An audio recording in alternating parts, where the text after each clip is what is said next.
Bonjour à tous, ce tuto va vous permettre d'élaborer des graphiques très simples, très rapides, très simples, et vous laissera toute latitude pour complexifier les présentations, les aménagements de vos travaux.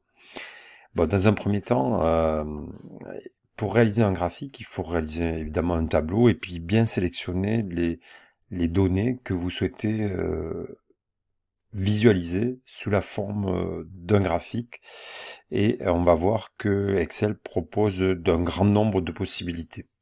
Alors dans un premier temps, il y a une consigne à respecter, c'est que pour que les graphiques soient assez avancés dès l'origine, dès sa création, il vous est conseillé de ne pas laisser de lignes vides dans le tableau. C'est-à-dire que nous, on va vouloir représenter les catégories d'articles par année, par l'évolution des ventes en milliers d'euros des articles vélo 1, 2, 3, 4, 5, 6 sur entre 2017 et 2020.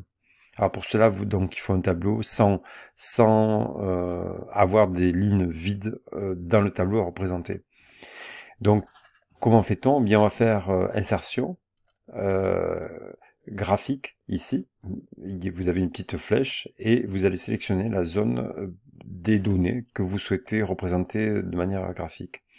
Donc ici, une fois qu'on a sélectionné la zone, eh bien, il suffit d'appuyer sur faire insérer graphique ou appuyer sur la flèche droite sur mon modèle d'Excel.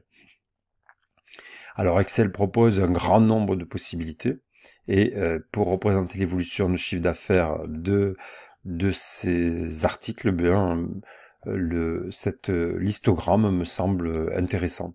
Donc il vous propose l'histogramme que je vais retenir, et si on clique sur tous les graphiques, on va voir qu'on va avoir un très grand nombre de graphiques. Donc je vais utiliser l'histogramme groupé. Le graphique apparaît sur l'écran et vous pouvez le déplacer, l'agrandir, le réduire ou le mettre en pleine page. Donc on voit déjà que le Excel a fait une échelle en fonction du maximum qui a été atteint de chiffre d'affaires de 200 000 euros, ici en cas euros, donc de 90 000, pardon. Et on voit ici que le titre de graphique est à saisir. Donc on clique dessus et on va noter vente de vélo.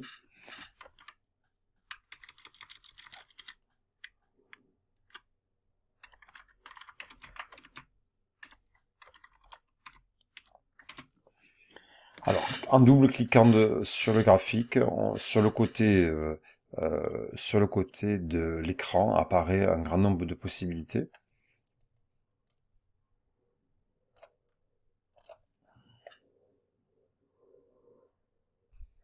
Quant à la forme, aux couleurs, à la transparence, voilà, donc ombré, enfin, il y a un très grand nombre de valeurs à découvrir.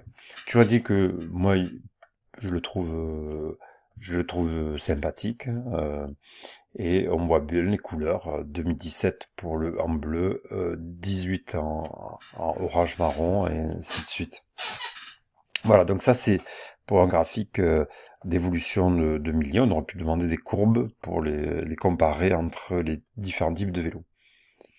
Ensuite, nous avions déjà travaillé sur un graphique, une répartition de salariés dans plusieurs pays, dans une entreprise, et on avait fait le calcul avec l'adressage absolu d'un pourcentage. Eh bien maintenant, il serait intéressant d'avoir ce qu'on appelle un camembert. Eh bien, attention, comme tout à l'heure, il faut faire attention de ne pas avoir de lignes vides dans les données à représenter. Et on va sélectionner les pays, nombres et les valeurs. Et on va faire insertion, graphique. Alors, plusieurs choses. On peut retenir